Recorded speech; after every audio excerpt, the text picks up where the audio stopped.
Good morning. Our hand today is going to be pocket threes. We are in the cutoff in a 10 NL game. We have a mid-position player, Limps. He's playing 23-0. Very passive. Very passive. We've got some notes. Again, I have very passive. Does not pre-flop raise first in, raise c-bet. Will bet turn river if check to. Might raise river with solid hands.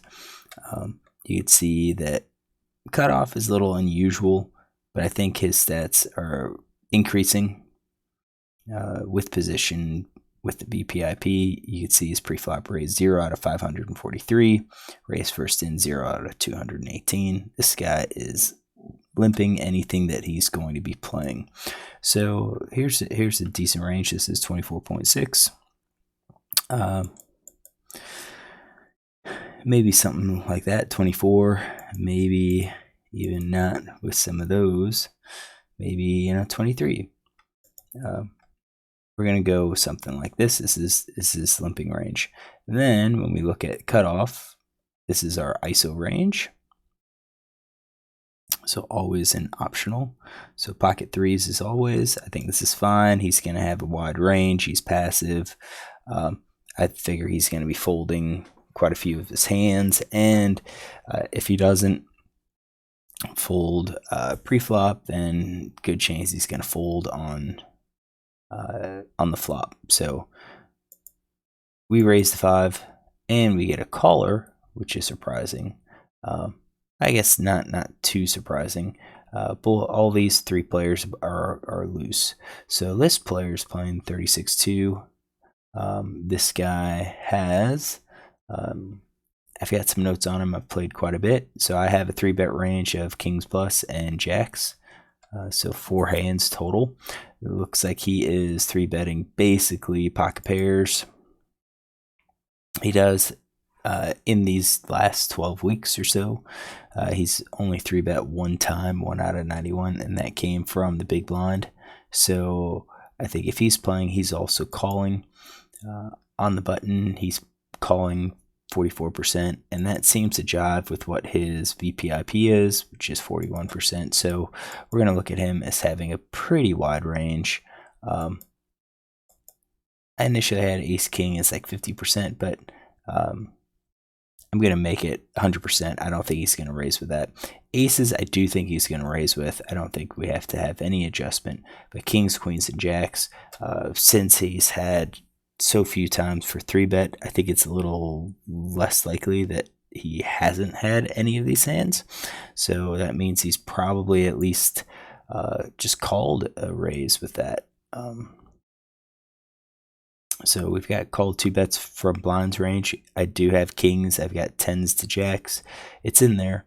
So we'll make it jacks, queens, and kings is about 50% that he would have raised otherwise. But this is 44%. Pretty wide range. Folds around. Mid position player folds. So he had one of these weaker hands, which I'm not terribly surprised with. I mean, threes isn't exactly strong, so I don't mind just taking the pot down here. So we see a flop of king 5-2. That's going to hit our range.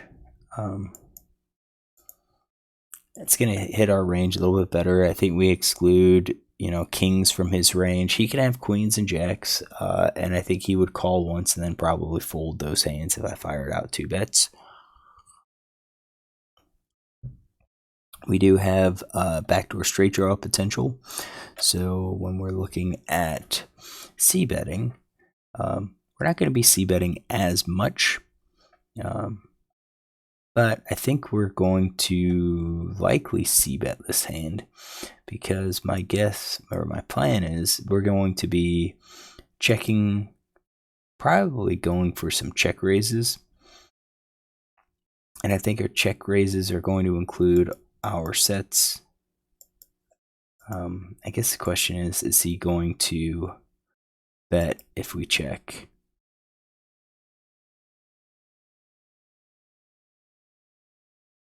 So he floats 22%. His raise c-bet's only 1.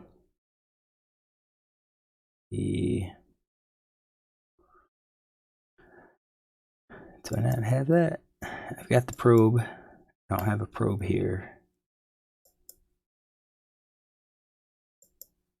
I don't have that stat.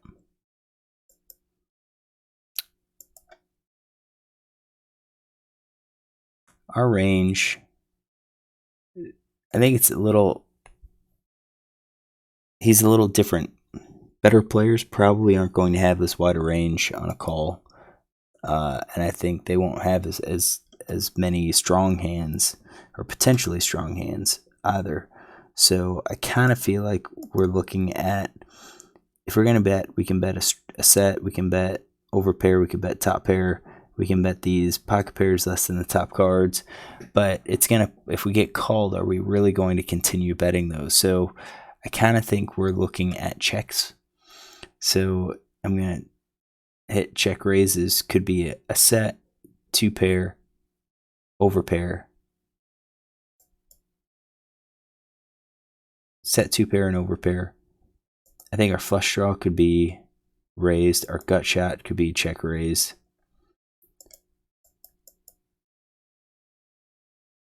And that's probably going to be our check raising range. And then just our, let's get that color back.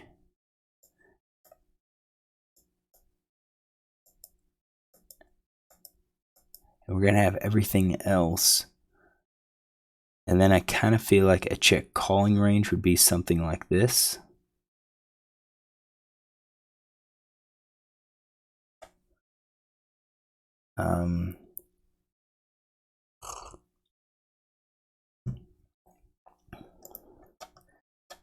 I think we can bet. I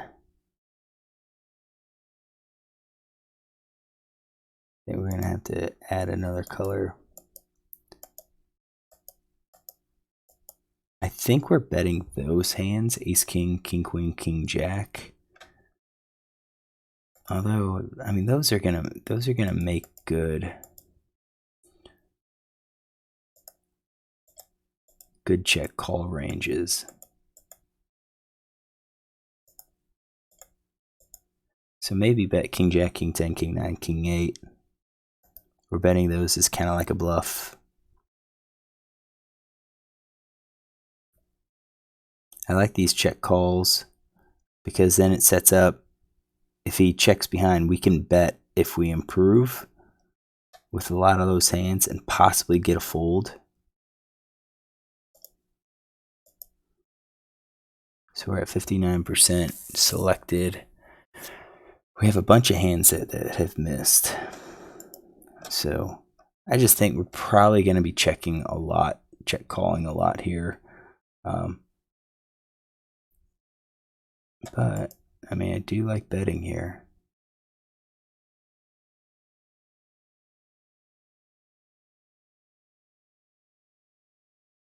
It's a mixed strategy, definitely. I don't mind betting here either. So let's see what I do. I do bet. So if we're going to bet here, we're betting all of those. We're betting our top pair hands. We're going to be betting all of these under pairs. And now at this point, we're going using those as kind of like a bluff. We're going to be betting our backdoor draws.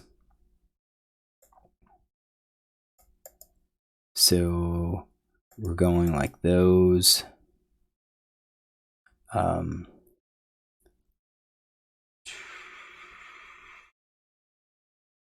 None of the pairs.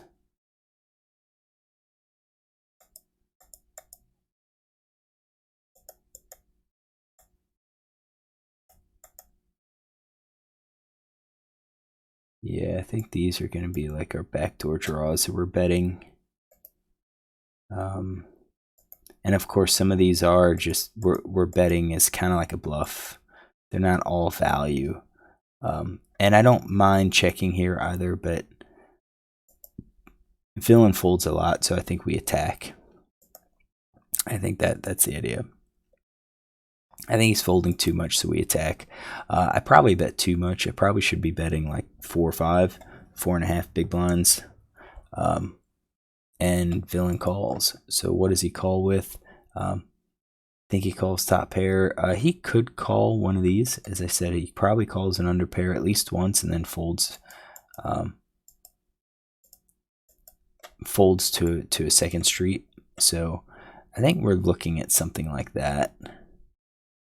Maybe he has a middle pair with the fives. So we're gonna go with that range. 9 of spades hits. That's not the greatest, but we can't let that scare us. Definitely he could have a flush draw, but so can we. So here we're betting again. We're betting our flush. We're gonna bet our set. We're gonna bet our 2 pair over pair. Top pair we're gonna bet. And here's where I like betting smaller, means the turn size is going to be smaller. But we're going to have the top pair. Do you think we're betting our flush draws? Probably. At least our nut draw and your second nut flush draw. Probably the third nut. I think we'll lead. We'll continue betting the gut shot. So we do have some of these draws, which are going to be combo draws, especially with our kings. We're going to bet our top pair, and then we're going to be betting, I think, some of this pocket pair less than the top card. Some of it will be value. I think probably all of these could be value. I think the middle pair, pocket pair less than the second card, those are going to be some of our bluffs. And we do have the weak pair.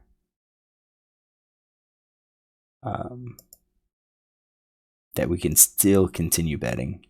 So we're firing again. He called once. He could be calling with a king. We could easily represent spade. And even if we're behind, we do have a spade. I check, and I think I open myself up to being bluffed where I'm going to have to give up. And the question is, if I check, what hands do I check? Do I really check a flush? Do I really check the sets? I guess we could check the sets. I think it's hard for the non-nut flush to bet here. So I think it's probably safer to go ahead and bet. Now, villain checks behind, so our hand's kind of thrown off. I do think we should probably be betting. Villain's hand is off, so I don't expect him to check behind with the flush, but I do expect him. I think he probably bets the set too in 2 pair. So I think we're looking at something like that, something a bit weaker. But that's him. What about us? If we check, are we checking everything? No, I think we're still betting the flush, but again, I think we lose out some value, so it's going to be sometimes we check our flush, our nut flush, sometimes we don't, and sometimes we're going to check our non-nut flushes too. I don't know if I like this check here. I probably don't like this check. 7 of clubs comes. Once we checked, I think we just have to check and hope villain checks behind. But villain's going to be weak. He's going to have a lot of nothing hands. So we check behind. And this is kind of the issue. I think if we bet, we pick up the pot on the turn. And I think we're going to pick up the pot on a turn, even with pocket pairs, if we win this hand. So we do get to the river. He shows ace jack. Is he going to fold on the turn? No, he's not. He's not going to fold on the turn. Not with the ace of spades. He knows he's got the blocker. But yeah, I could easily have queen jack. I could easily have jack 10. So I think he's calling. I think the other thing to consider is his size. So he's got 27.3. I think that's the other thing that kind of should factor into it. We could pressure him at this point, I don't think he's ever going to fold. So if we only raise the 4, he could easily call. That leaves him with 22, 23 big blinds. So that's 4, 8, so 20, 22 big blind. Then we set up a pot size bet, and that gives us more leverage. This is close, 21 into a 24. That's close, but so maybe this was okay. Kind of consistent. Hey, if the spades gets there, let's check. Let's try to induce him to bluff. I think that's kind of too, I don't know, naive. I'm just not sure I like it. I think betting smaller and then betting the pot here to represent that spade is going to be tough. And he calls and we take his stack because he has the ace of spades. And I think that's what we do. Do we have that in his range? I do believe we have it. Oh no, we don't. So we took that out here. We took out his ace high hands.